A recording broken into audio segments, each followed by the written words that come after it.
Some mornings you don't wait for permission. You just go. The Predator 55 is built for the ones who leave early. Sunseeker builds this one in Poole, on England's south coast. Every Predator before it taught them something about getting you off the dock faster. Twin pod drives put you at cruise before the coffee's cold, and there's plenty in reserve when the water opens up. You can run for hours and still have somewhere to be. The sunroof slides back at the helm.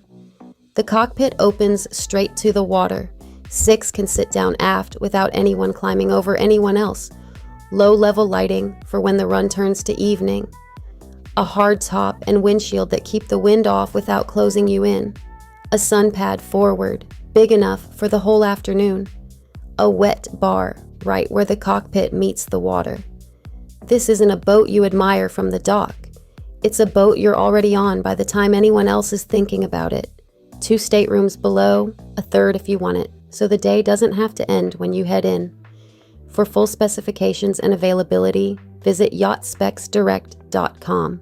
I'm Kaya from Minted Yachts. For additional information, feel free to email me at info@mintedyachts.com or hit us up at yachtspecsdirect.com. New to yachting? Then grab our free buyer's guide at yachtbuying101.com and find your water.